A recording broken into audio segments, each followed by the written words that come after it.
When it comes to what your family eats and drinks, you know your choices matter. You're the expert because you know what fits your life. And getting it right starts with good information. That's why America's beverage companies are sharing more information about our ingredients at goodtoknowfacts.org. No spin, no judgments, just the facts straight from the experts for more than 140 beverage ingredients. Visit goodtoknowfacts.org. Once you saw your arm in the shark's mouth, was there any point where you're like, yeah, man, like this might be it? You can feel like the tooth mark of where he first latched on there. To give you perspective, that's how close we were. When he first latched on, we were face to face. Wow. I ended up having like visions of my kids playing in the backyard with my husband, like memories of my life started to kind of populate like a movie reel. Like my body was giving up. But then I felt the strength of the Lord just come out from inside of me and give me the strength to fight back. And the new thought that formed was, no, you are not going to take my life. I am not going to die here. So Tiffany Johnson, a few years ago, you're on this amazing cruise with your husband and having the time of your lives. And you get to the last stop, which was Nassau, right, in the Bahamas. And you guys were snorkeling, I believe, correct? Yep. Snorkeling, and your husband gets in the water and he gets out and kind of feels like, I'm just not feeling good. Mm-hmm. You get in the water, you go and do the snorkeling experience and walk the audience through what happened there. Yeah. So once my husband left, I just kind of put my head back under the water, just got lost in that world. Cause it's like a whole different vantage point when you're watching from that perspective. And we think it had only been about 10 minutes or so from the time he left to when I, all of a sudden I felt like I had slammed into something. And that actually was the thought that went through my mind was, oh, what did I bump into? So I turned to my right casually to see, what I had bumped into. And I was face to face with a shark. And he had my whole arm in his mouth. That was the bump I felt, was him grabbing onto my arm. I have a scar. You can't really see it very well now, like through there, but it's I can see the indentation a little bit. So that you can feel like the tooth mark of where he first latched on there. So that's kind of, to give you perspective, that's how close we were. Like when he first latched on, we were face to face. Wow. And of course, it felt like time stood still and yet was all a blur all at once. Like it was very distorted. I ended up having like visions of my kids playing in the backyard with my husband, like memories of my life started to kind of populate like a movie reel. And really? I felt almost like a giving up, like a releasing, like my body was giving up. But then I felt the strength of the Lord just come out from inside of me and give me the strength to fight back. And I remember like pushing those thoughts back. And the new thought that formed was, no, you are not going to take my life. I am not going to die here. And it was like that fight, came back in me. And so at that point, we were just kind of sitting there. He had me pinned, but his eyes were like darting everywhere and then staring and then darting everywhere and then staring. It was just evil, eerie, like face off. But then once I yanked my arm, that's when it began to be, it was like game on for him, right? So he's fighting, thrashing. I'm screaming through my snorkel tube. Everybody asked me, what'd you do with your left hand? I don't remember. It was just so much commotion, so much thoughts and things going on that I can't recall what I did with my left hand. But I was yanking, trying to get free from him. But of course he had me pinned. There was nowhere to go. And that snorkel tube is, in my mouth still. So I'm screaming, but you can't really hear it from, out. Like everybody, all you can hear is that, sound. It's not loud enough to draw attention. What I bought? A new Blink Mini 2K Plus smart security camera. What I got? 2K clarity sharp enough to see every detail of home when I'm away. Plus audio like I'm in the room, not with my bestie traveling to another city. Plus easy plug-in setup to install faster than skipping through podcast ads. But you'd never skip ads, right? Plus, I got all of this for just $49.99. Blink Mini 2K Plus. Mini camera, max performance. Shop now at amazon.com/blink. So unbeknownst to me, my husband had actually gotten sick 3 times in a row on the boat. And so the captain was distracted trying to, clean that up. My husband jumps back in the water to clean himself off. So all of that's happening while I'm fighting for my life. So nobody knew what was going on. And so when I finally got free from him, I was just yanking, and his jaws kind of opened on one of those yanks. And my arm just came flying out, and it was completely severed, like just a mangled stump, not hanging there, just gone. So of course, I'm just in shock at that point. Like, my arm's gone, but God gave me the strength and the capacity to keep moving, because I was already at the surface of the water. So I just threw off my snorkel mask. I screamed out, help me, Jesus. And I began to make my way back to the boat. That was my dominant arm. So I had my non-dominant arm, just swimming as quickly as I can. I took a few strokes, and I remember thinking, you got to get the injured arm out of the water. And so I just kind of like lifted my injured arm up. And that then began to like spray everywhere. Like, it was like, I remember seeing it. Yeah. From my peripheral vision. Like, it was literally just like Old Faithful. And that's the sight my husband saw when he was coming out of the water to wash himself off. He heard me scream, and then he saw me swimming back with my arm just spewing blood everywhere. And I remember locking eyes with him, and the terror in his eyes are like nothing I'll ever see. It's an eerie terror in his eyes. And he screamed out, baby! And he jumped in the water. And then I'm thinking, okay, he's coming for me, but that shark's right behind me. Like, you think about all the facts about sharks, it's all going through my head at that point. Like, drop of blood makes them go crazy, where there's one, there's usually more. So all I could think about is, he's right behind me, going to grab my leg, grab my side, grab my other arm. And so I'm just literally just swimming as quickly as I can to get to that boat. And I made it most of the way before my husband even met me in the water. And he said, as he got closer, he heard me praying. And that was just coming out of me. Of course. Yeah. It just, even right now, just thinking about that just makes me emotional, because I'm thinking, what you put in comes out, it was literally, it was like involuntary, it was just coming out of me. That was my lifeline. And so we finally got to the ladder of the boat, and my husband kind of just, before I could even touch it really, he was launched me out from the water. Yeah. And once I got in the boat, I felt a peace surround me. Like, I can't really explain it. It was a cloud of peace. I knew that the Lord was there. And I was very urgent, but I wasn't panicked, Right.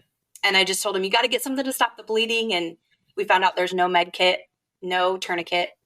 So we used the beach towels that the cruise line gives us, and used that to kind of tourniquet my arm. And then it was a 30-minute-ish boat ride back. We made a stop at Paradise Island, but there's no hospital there. So we had to back the boat out, go an additional 20 minutes from there. So altogether, it was about a 30-minute boat ride to the main port. And once out of surgery, the surgeons told my husband that, I was in critical condition, but the miracle of it all was that I didn't require a blood transfusion. They said I didn't lose enough blood.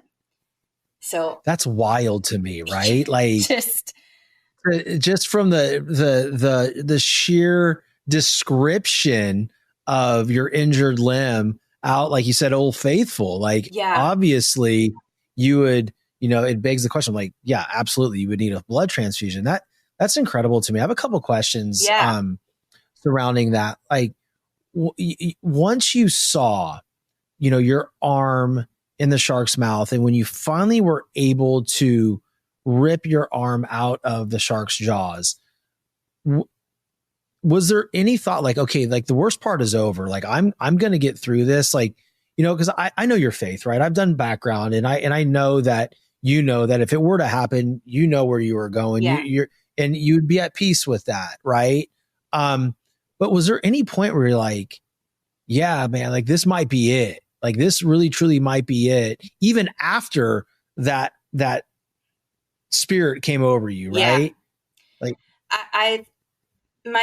I think that I was very concerned once we got to Paradise Island. We beached the boat. We tried to get help there. And then when we had to back the boat out and go the additional 20 minutes, because I knew what that ride was because we had just did it, like a couple hours before.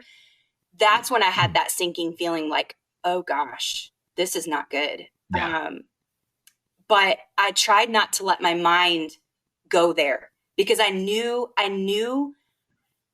the Lord was there. I could feel his presence. So I was like, I can't focus on what may happen. I literally did the only thing I knew to do. And I just began to pray. I just started praying all these crazy prayers. And that's where I tried to focus my mind and my attention during that 20-minute boat ride. What was your husband like at that point because like, look, it's one thing to be in it, right? Like for you physically, right? And you're going through your own spiritual thing at that point, feeling the Lord's presence, but your husband's going through another. Right. He's watching his best friend, the mother of his children, his wife, his love, go through this. And the desperation he must have felt to hurry the heck up and get to somewhere that he could, so you can get medical attention. Like, how did you view his energy and again, also, how did he communicate it to you after? Like, how was he truly feeling? Yeah. In that boat ride, I remember him tapping my cheek a few times because I had closed my eyes because I couldn't be looking at the scene because it looked like a murder scene. My blood was everywhere. Yeah, I bet. So I literally just closed my eyes and just focused on like deep breathing and, praying. And so a few times he like was tapping me and I'd open my eyes and look at him. He's like, okay, just checking. And he told me later, like, he was just nervous because I looked so still, he's like, did I lose her? So that's where his mind was. Like he was very desperate. So that word desperation is, it's very indicative of, where he was at mentally. His eyes were as big as golf balls, like frantic. And even just, afterwards, when I was in the surgery for the 5 hours, they had to take him to the cruise line to get all of our stuff off the cruise before it departed. And then he had to make all the calls to, my family, his family. And he's like, I felt like I was a shell. Like I couldn't really think or feel emotionally. It was like, everything was just, like gone.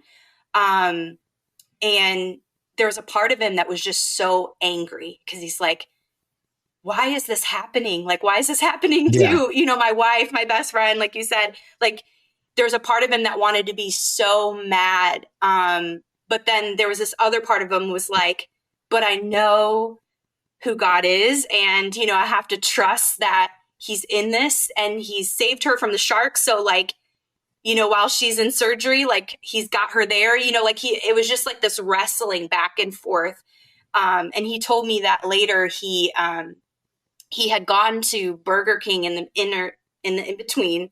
The Minister of Tourism had taken them to get his stuff. And then he was at Burger King with them and he could barely eat, but he hadn't ate since like breakfast. And, it's going on like 5 o'clock at that point. So she's like, you got to eat something. And he was just one word answers, not being able to really communicate well. And she's like, Mr. Johnson, are you okay? And he looked at her and was like, I'm not okay. I'm not, and she said, I can't even imagine what you're going through right now, but just know, like when your wife gets out of surgery, she's going to need you. She's going to need you to be strong for her. And that was just like the thing that snapped him kind of out of that like weird scenario he was in. And from then on, he was just like, okay, we're doing this. Like like for everything, I've never seen him so like methodical. Usually I'm the one that deals with all the logistics and whatever, but like to watch him, like, he was on it and it was miraculous, honestly. So I don't mean that in a demeaning way, but he would say the same thing. But listen, to your point and to his defense, most marriages are honestly like that, right? My wife handles all the logistics, but when it's time for me to step up in certain areas, like it's locked in, right? And we all have our gifts, but man, I can tell you, I'm sitting here thinking and listening to that story, and obviously I have a ton of empathy for your situation, but I'm also putting myself in your husband's position, right? Yeah. To a point where he's going around and they're telling him like, hey, you got to eat. Yeah. Like, here's the thing. Like if someone takes me to Burger King at that point, I'm thinking like, how in the world am I going to have a Whopper with cheese when my wife's fighting for her life and surgery right now? Like, who gives a crap if I'm hungry or not? But also if he doesn't eat, then he can't be there for you. So I understand what she was doing. Like, hey, this ain't the greatest food, but you need to eat it because when your wife wakes up, she needs you. Right. Oh man. Yeah. This is just, real quick. What kind of shark was it? Do you know? So you're about to make a trade based on a friend's text. But which you do you listen to? Is it, we could buy a house in Tulum? Get optioning those options. We could lose everything. Or let's do a little research. Get your head in the trade and make the investment decision that's right for you. Learn more at finra.org/trade smart. Well, so the Shark Attack Institute narrowed it down to either a Caribbean reef shark or a tiger shark. I 100% think it's a tiger shark. The eyes are very what gives aggressive. it away. Yeah, for me, because, I showed you how close we were. Like, the feature that I can remember the most are the eyes, and it was dark and beady. Caribbean reef sharks' eyes are iridescent. They're not even close to what I remember. So when I finally looked at images, I was like, that's it, the tiger shark. I will go to my grave saying it's a tiger shark, but they can't say for sure, expert-wise. I don't think anybody would contest that point, right? They're very aggressive. So at any point, like when you're on the deck of the boat, right, and you're calm, you're at peace, because I think a lot of people are probably thinking right now, listen to this episode, like, how much pain was she in? Were you in obviously probably shock? Mm-hmm. But what were your pain levels at that point? Yeah, actually, I didn't feel any pain until they got me in the ambulance and they started unwrapping the beach towel. So by then it's 35, 40 minutes, because from the time the attack happened all the way to when they finally get me into the ambulance, then the pain went from 0 to like a million. It doesn't register on those tiny little. Put me under. Like, that little pain scale at the doctor doesn't do it any kind of justice. Like, it was. Yeah. It made me involuntarily scream out. Like, it radiated through my whole body. It was the worst pain I can even imagine or describe. It was just awful. And the thing about the Bahamas is they're great. They were amazing people, but they're very limited in their resources. So all they had was morphine. So that was great for an hour, but then the in between where I had to wait, 4 to 5 hours between doses, they had nothing. So those were the times where it was just, it was I remember telling my husband on Saturday. So this happened on a Friday. On Saturday mid-morning, they told us that we probably wouldn't get back to the U.S. until Tuesday because we didn't have passports. It's a whole other side of the story. But basically, when she left, because of the pain, I looked at my husband and I was like, I don't know if I can make it till Tuesday. Like, we need to leave now. Like, it was that bad. It was just horrendous. So walk me through that, right? So no passports. I'm assuming they got lost in the attack or, in the getting the stuff from the ship to where were you? What happened there? Yeah. So you can actually cruise without passports. So because we were on a cruise, we didn't have to have our passport. So my passport had expired. I never renewed it for the cruise. My husband had never even had a passport. So PSA, don't do that. Just don't. I didn't know you could cruise without a passport. You didn't know that. Yeah, you can. You can cruise with a birth certificate and driver's license. So that's what we had, which would have been okay if the U.S. Embassy was open. But because it was a national holiday for them, they were closed. And then they're never open on the weekends. And they said they had an extended holiday on Monday. So that's why on Saturday, when she came in, she was like, listen, there's no way to get you anywhere until Tuesday. And I'm thinking, that's not going to work. Like, I can't stay here till Tuesday. So it was a miraculous turn of events that happened from there. But long story short, there was a guy that we were put in contact with that was a medvac guy, and he had contacts in Charlotte because he had a fiance that lived in Charlotte. And so 2 months before this all happened, he had made contacts with the Charlotte medvac people, and they worked together to team up to figure out a way to get me back. And I went from the Bahamas to Charlotte, which apparently was a big ordeal because if it's a medvac situation, you have to go into the closest port of entry, and that's usually Miami for Nassau. Of course, yeah. But he told me in his 15 years of doing this, he's never seen a medvac flight go anywhere but Miami. But somehow I was able to go from Nassau all the way to Charlotte. And he's, I don't know who did what. And I said, God did it. That's what, like, I'm like, we've been praying. So we ended up being able to get back on the flight, 6 a.m. wheels down Sunday morning. And then I was discharged from Charlotte's hospital on Tuesday. So I wasn't even supposed to be back by Tuesday, and I was already back home. So this is what's wild to me, right? Like, this happened on a Friday, right? Yep. Shark attack Friday, arm gone Friday, Saturday, Sunday. You're out of the hospital by Tuesday. It's like, yeah. I mean, like, it's a whirlwind. Have you know what I mean? Yeah. Like, there's people that get hip surgeries, hip replacement surgeries that are in the hospital longer.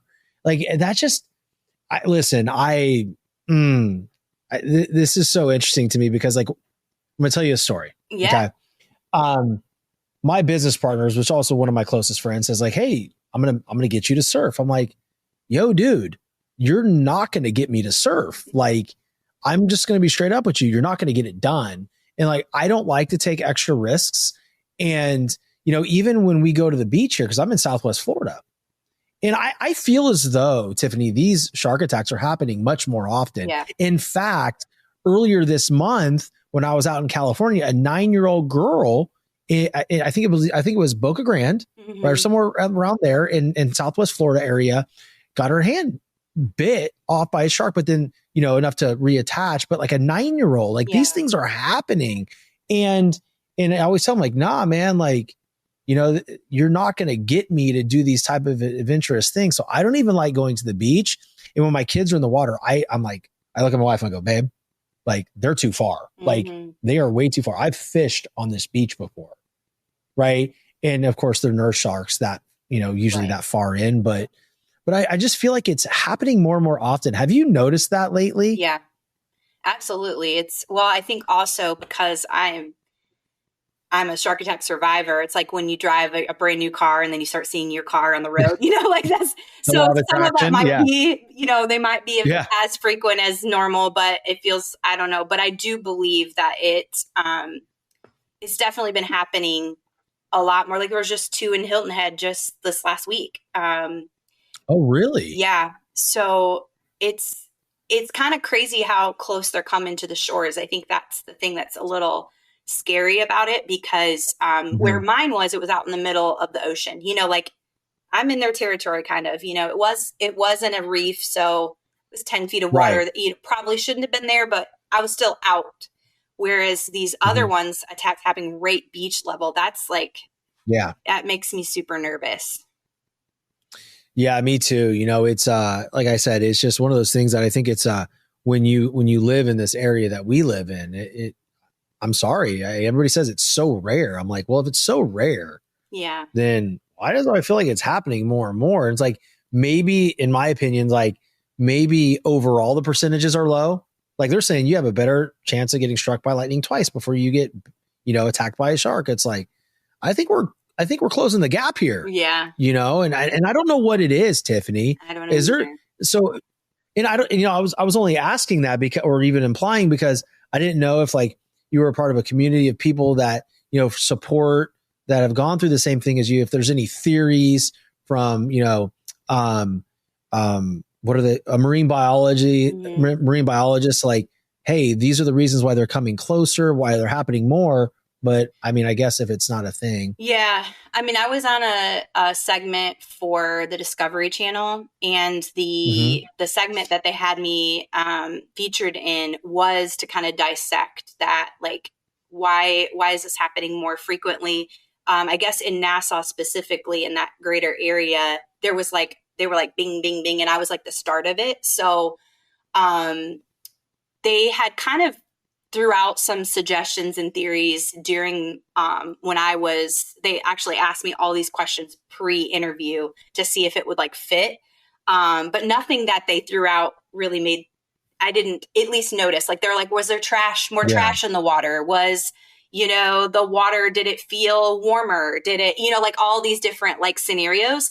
And I couldn't really say that any of those really fit with what happened to me, but that doesn't mean that maybe that's why some of those attacks are happening. The chumming of the waters is a huge thing, like for tourism, which is one of the things they kind of figured might be happening with the Nassau stuff, is because not too far away from where the attacks are happening, they're chumming for like nurse sharks and things to come in. Well, that's going to draw not just nurse sharks. So drawing them in just in that general area. So that's something I've definitely heard thrown out. I'm on a Facebook group with some Australian survivors. And that's big. Like, they're really big on like the tourism aspect, like trying to keep that in check, because cage diving's huge there. And they just feel like it's just mixing what doesn't need to be mixed. So, so I think that does play some of into it, but I don't know how much, I'm not an expert in that. So I don't know, but definitely something to consider. Yeah. It's just a question, right? Like, there's gotta be, I don't know. There's gotta be some reason, right? But then, like you said just now, you said something very specific and it triggered a thought. And you said, mixing things where, they shouldn't be. How about that new documentary on Netflix that just came out? The lady that gets in the water and swims with the sharks, and like, what I mean, dude, like I almost watched it last night because I was like, okay, I just don't know if I can. But like, she's literally like, yeah, I just keep my elbow locked and just turn them away with pressure. I'm like, dude, that's a great white shark. Like, what? How do you get into something like that? When you see that, right? What kind of initial thought? I know you're not speaking ill of anybody. I'm not asking you for that, but just like the initial, like the knee-jerk reaction to that for you. Yeah. Well, it's just, to me, it's just not worth it. It's the same thing as like, Jaws just celebrated 50 years, and so everybody was like, they're putting it back in the theater. And at the amputee clinic that I volunteer at, one of the guys was joking with me. He's like, are you going to go see it in theaters? I was like, I lived Jaws. I don't need to see it on the movie screen. So I don't have any appetite for that. No. I think that's my knee jerk. Like, actually afterwards, even like I would start noticing there's such a fascination with sharks that we have, like, as a society, that like even in little kids, like there was a chair at the pool that we went to like shortly after, and it's like this big mouth of a shark, and it's a little kid's chair, and I'm like, that's morbid, but I guess I never would have like thought of that before. But like, I guess being that I've gone through what I have, it's just, there's so much shark stuff. Like, even when I buy like swim trunks for my son, a lot of them have shark references on them, and so it's just Baby that shark. I'm like, no, Baby shark. It's that whole song, right? Like by Ping Fong, Baby Shark. Right. I mean, like, there is a fascination with it. And I don't understand it, because I respect it so much, like everything that you've gone through. And I want to dig into more of, obviously, the show, I always ask this question, and because it's called The Determined Society, and it almost feels silly asking you, what does true determination mean to you? But I'm going to, because I want to hear your perspective on you overcoming, the days and the months and the years, because I'm sure your life has changed drastically from a standpoint of things that you were able to freely do that you may not be able to now. Obviously, maybe even public opinion, and you've dealt with so much. So walk me through what true determination means to you. Oh, it's a loaded question. But I would say that's by design, by the way. Yes. I think it's a loaded question for anybody. Yes. But for me, I think the thing I had to wrestle with at the very beginning, and still to this day, every day I get to choose. I get to choose how I'm going to respond. I didn't choose what happened to me. And a lot of people are in that scenario in life where something happened. It was tragic. It's a loss. And it wasn't something of their own doing. It just happened. Right. And sometimes we don't have a control of that, but what we can control is how we're going to respond. So when I got a hold of that mentality of like, I have that choice. I can choose whether I choose joy today or I choose to be frustrated at the things I can't do. I get to choose whether I'm at peace or I'm stressed out because we can't pay the thousands of medical bills that keep piling up. I get to choose whether I'm going to overcome or I'm just going to hold myself up in my room and play the why is me card. Like there's a choice there every single day. Now, is it easy? No, but it is a choice like every day. And so that revelation really changed things for me. And obviously, I'm rooted in my faith. And so that really, anytime where I struggled with that choice of like, I don't want to choose joy today because this sucks. You have those days and I still have those days. I don't want to overcome right now. Right, I just don't want to. Right. Yeah. And when I get to that point, that's when I have to just open up the Bible and dig into God's word and let that speak life into me when I don't feel like I have the life right now, and that's usually what refreshes me and gets me back on, track. And sometimes I just have to Tiffany, wake up, like you're a miracle, like it's it's okay that you're feeling this way, but yet, don't waste the second chance, so it's like, it's that, understanding that we're going to have the lows and it's okay not to be okay, but not to stay there. So, that's really the process that I've gone through since the attack happened. So on that loaded question, masterful answer, because look, your situation or the circumstances that happened to you may not be directly parallel to me or to somebody else, but the overall idea is we get to choose every day. Yep. And that was so eloquently put, because it doesn't matter what the circumstance is, right? Like we are all here. We are all going through things. And again, the adversity that you went through with your arm and your attack is a lot more than certain things that I've had to overcome in my life. Yeah, I had a blood clot, but I have both my limbs, right? Like there's many things that I've gone through on a personal level that aren't the same, but the overall underlying theme is you get to choose, man. Yeah. Like you get to choose how you operate right now, because for the audience that's listening, right? You said something else too. You said how you respond. And I think a lot of people are stuck in a reactive mode. Yeah. Right. And so when you make that choice of like, I'm going to choose joy, I'm not going to sit here and waste the second chance. I'm a miracle and I'm going to live life and I'm going to speak life and I'm going to serve others. We all have those choices. They're not easy, but they're simple. Yeah. And being able to be so rooted in your faith and be the overcomer and to be an inspiration to folks that, a lot of times there might be people in their life like, hey, I'm going through a lot of stuff. And then you come into their life and they go, oh, wow. Yeah. Wow. And here I am worried about a credit card bill, right, or a hospital bill or something. And you're that testament to truly what overcoming, and fighting for your life. Yeah, absolutely. Wow.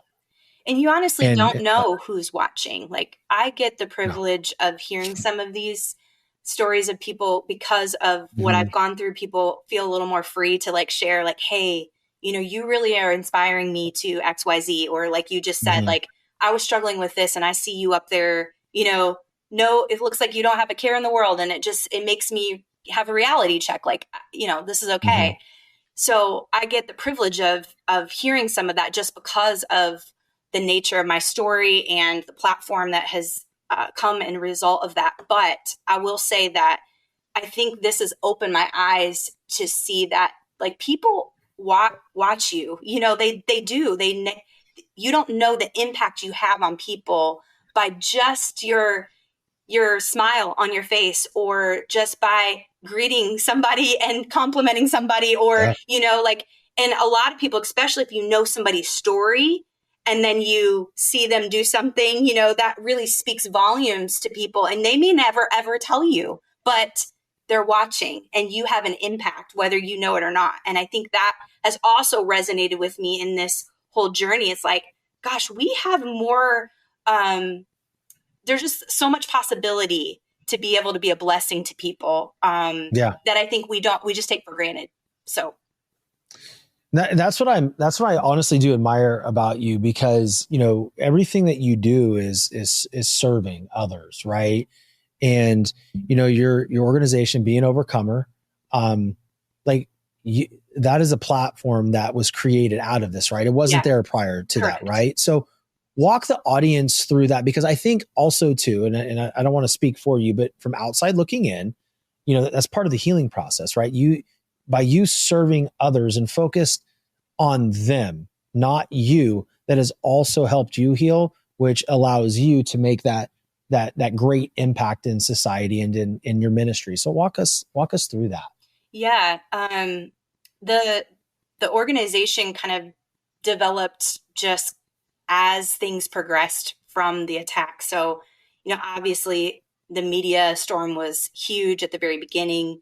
I had all kinds of different interviews, all, you know, Today Show, Inside Edition, and like all these crazy interviews. And of course that opened up doors then to speak. And you're right. Every time I get to share about the story, about what God has done, there's a piece of me that gets the healing needed. And it takes a lot, because I usually get emotional at some point, because it's a lot. It's a lot to even remember, you know, to like go back and relive it every time. I bet. But doing that has just reminded me just how much this life, I'm just so grateful to be here. I'm just so grateful that I have this second chance, you know, and it's just a reminder every time, like, that's my story. Are you kidding me?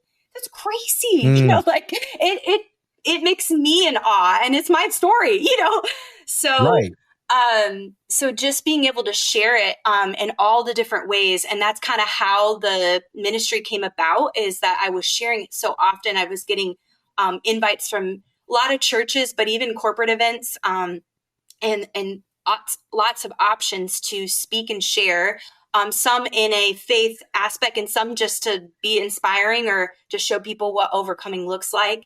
And I just was like, okay, what do we do with this? Like, this is crazy. Like, I didn't ask to be the poster girl for Shark Attacks, you know?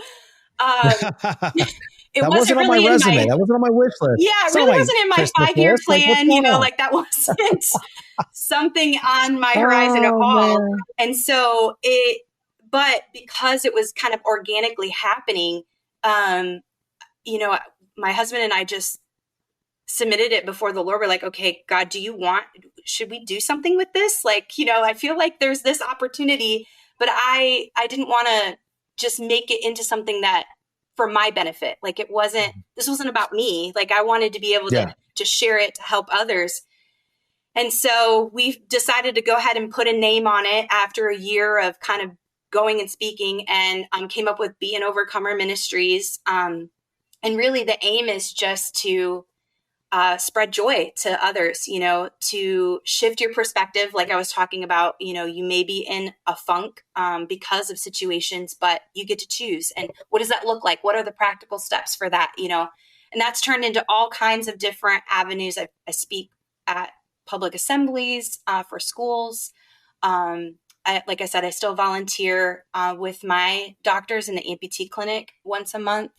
And get That's to awesome. one firsthand, you know, be able to sit down with amputees. Some of them days, they're, you know, this is 2 days in, you know, and they're just in this shock mode. So it's been really cool to watch all the different opportunities come about for me just to say, you know what, I might as well use it, you know? And so it's been cool to see that just bless others. No, that's awesome. You know, when you talk about all these things, you know, we don't know why the path that we're living is the path that he chose. Yeah. Right. This is all by his design. And for some reason, this needed to happen for you to make the impact that he had for you. Yeah. And one day you'll know. Yeah. You know, he'll tell you when you're up there with him. Hopefully, it will, good Lord willing, won't be for a while. Yeah. But when it's time, you will have that clarity. And I just want to commend you because there's so many different people in this world that some bad things can happen to them, and they turn in from a marginally good person to a bad person, and decide to be selfish. And because they have this massive void inside of them, right?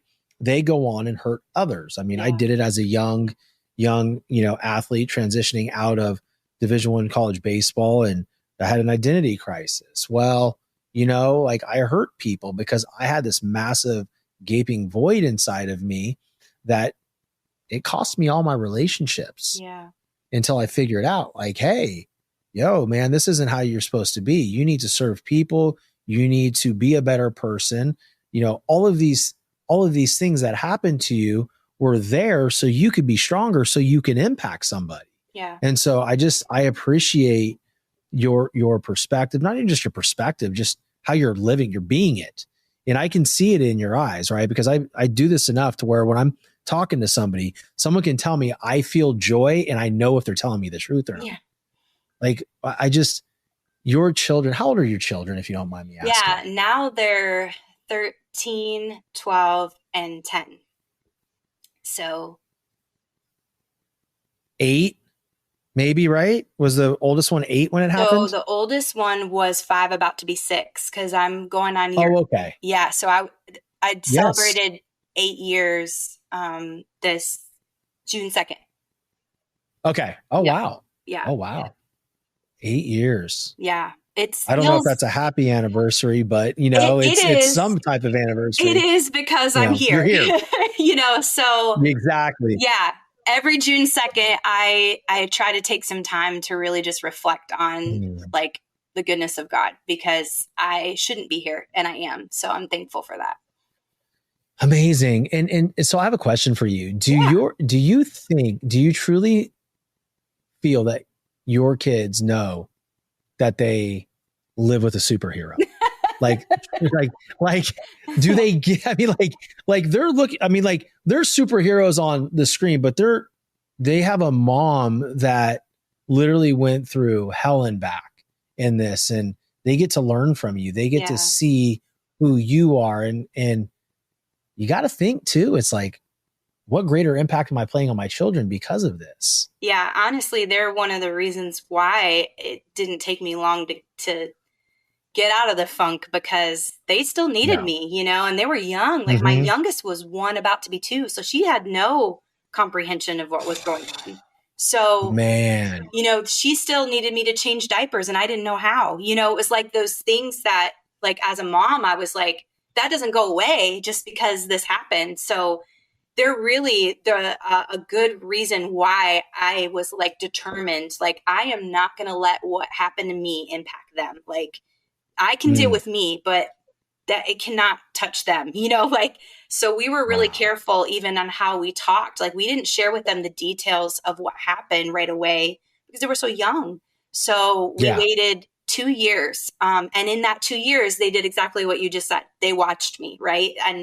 And so when we did tell them the shocking story of everything, it wasn't so shocking anymore because they had watched me for 2 years live life and I'm good. They're good. You know, like, they're just like, wow, yeah, that makes sense. You know, like, just, it wasn't as like, traumatizing as it could have been in the initial stages. And so that again was, I think, just a plan from God on how to, you know, protect their minds properly in all of this. But they, it's really funny because they treat me like a show and tell piece a lot of times because I have this really cool, you know, prosthetic and, you know, I can move it all around and they get like, they're like, Mom, do this, you know, show them this, show them that you can do this. And when you do this and, you know, like they'll go. And so I'm like a little show and tell piece. And my youngest one time, I think it was a couple years ago, she was like,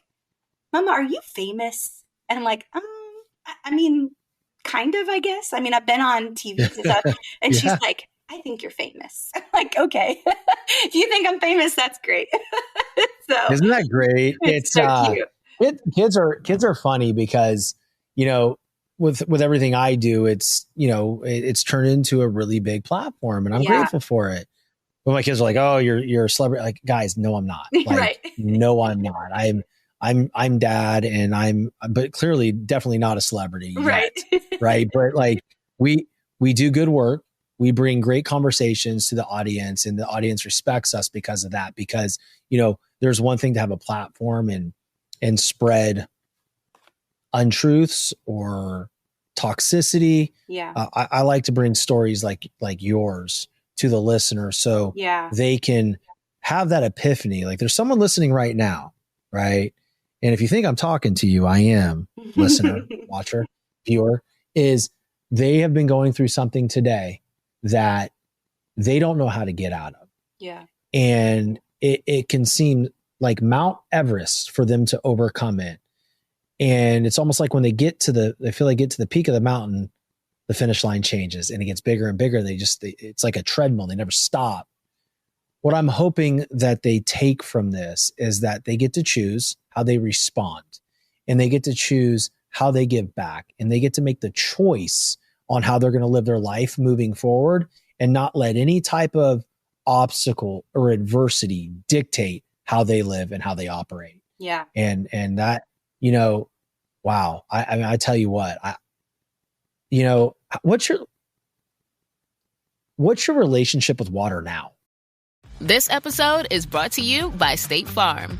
Listening to this podcast? Smart move. Being financially savvy? Smart move. Another smart move? Having State Farm help you create a competitive price when you choose to bundle home and auto. Bundling, just another way to save with the Personal Price Plan. Like a good neighbor, State Farm is there. Prices are based on rating plans that vary by state. Coverage options are selected by the customer. Availability, amount of discounts and savings, and eligibility vary by state. I still love it. It's actually you crazy girl. Yeah. You crazy. Are you serious? I do. I'm very careful. I don't do a ton of snorkeling out in the open. I've only done it once actually since the attack. But I still snorkel beachside. Actually, Bermuda, we found a spot that was it was like enclosed in this like a cove, and all my kids, my husband, my mom, and stepdad, we all snorkeled together last October, and it was incredible, like the best snorkeling experience. And then I'm looking around, I'm like, we're all doing this together. Like, how amazing, you know, like this is awesome. I can't, girl. I can't. Like, oh my gosh, you know, but that right there is true healing. Okay. Because, you know, I'm making jokes about it because I know how I would handle it. Like, nah, I'm good. Kids out of the water. You're not even going in a lake. You're not even going in a swimming pool. Like, water's out. No more baths, just showers. but you know, like hearing that is the piece, right? Is okay. That happened. It is not connected to this event. Like when I'm here right now with my family in Bermuda in this cove, what happened 8 years ago is not connected to this moment. And I want that to be a lesson because, you know, for the audience, like we always connect things that happened before. Mm-hmm. Like, well, last time that happened, or my last boyfriend or my last girlfriend, Mm-hmm. like, hey, let's stop making others pay for the tab of somebody else. Yeah. Right. Or moments. Right. So I commend you for that. That's a tough one. Yeah, it is. That's a tough one. Honestly, it's again back to my kids. Like, I don't want them to live in fear just because of something that happened to me, you know? Yeah. And I don't want to live my life that way. Like, I don't want to live in fear. Yeah. I want to use wisdom. And that's, you know, like I said, we're very cautious and careful and choosy. But I also don't want to live with that fear all the time, because that's no way to live. So, no, it's not. It's just, again, going back to, you know, my kids being, they really are a good motivation, and help me keep myself in check, you know, because I know they're watching, you know, so it's not just me and my choices that are that matter. It's what I'm doing. There's a ripple effect that happens, and it's their direct impact on that. So, and I love that, you know, they're very cautious too. Like my oldest, she told me recently a bucket list for her would be to snorkel in open water. And I said, that's awesome. Like, I would love for you to be able to do that someday. And she's like, but I need to be pretty cautious. And I'm like, absolutely. You know, but like, so just like for her, that's an overcoming side for her, because she's seen what happened to her mom, you know? So it's not just me that has to overcome that. It's my whole family, you know, the people that are closest to me. And probably some people that are listening to this podcast right now that are like, I was planning to go snorkeling, you know, like, but don't let it stop you, because you can't live in fear. So. No, I appreciate all of it. And just, you know, Tiffany, thank you so much for coming on. I know it was 8 years ago and you're reliving this to my audience. And I'm truly grateful that you did come and do this. And I know after the audience listens to this episode or watches it or wherever they're consuming the content, they're going to think a little bit differently about their circumstances. And, you know, for that, I really appreciate you, like truly, because, you know, I look at everything that I do on this show, and it is for others. Like, if it were just about me, I told my team earlier, I would have quit a long ass time ago. Right. But I feel it's a purpose and it's a gift that I was given, and I'm going to use his gift. That's right. Right. Because that is the way he's working through me. I don't often talk about it as much as I should, but that's truly how I view things. And I just really appreciate you. And, you know, wow, what a story. And, you know, I'm glad to hear that you got back in, you know, in a cove and snorkeled again. And, but more so than anything is your leadership with your children and not allowing your traumas to be their truth. Yeah. And that is a real parent. And I don't think I'm sorry. I'm scared to death of roller coasters, and I'm not afraid to admit it. And I have zero qualms of putting that fear onto my children. It's partly a joke, but you know, but like that to me is just, you know, that to me is leadership at its finest. And I appreciate you. So thank you. Well, thank you for the opportunity. It's always a blessing, because I know God will use it. He always does. So I love the opportunity to be able to share it again and see it help somebody. Oh, don't worry, my friend. My wheels are already turning. I have so many circles I can put you in. I can't wait. And I'm thinking, yes. And so the website is B, not BE, just B, An Overcomer Ministries.com. Yeah. So actually my Instagram handle is B, An Overcomer, the B. Goodness. But got it. But my website is BE. Just Instagram had BE was already taken, so I had to be creative. So, well, there's only one Slim Shady. Come on now. Wow. I should have the rights to it. Really, maybe I should send that person a message. You should. Yeah, you should. You should get someone to buy that account from them. That's mine. What have you done? Exactly. What have you done? No, but again, thank you so much. And for the audience, please share this episode with someone you know, love, and trust that would get a ton of value out of hearing Tiffany's story. And until next time, guys, stay determined. Rinse takes your laundry and hand-delivers it to your door, expertly cleaned and folded. So you could take the time once spent folding and sorting and waiting to finally pursue a whole new version of you. Like Tea Time You. Or this Tea Time You. Or even this Tea Time You. So did you hear about Dave? Or even Tea Time You. So update on Dave. It's up to you. We'll take the laundry. Rinse. It's time to be great.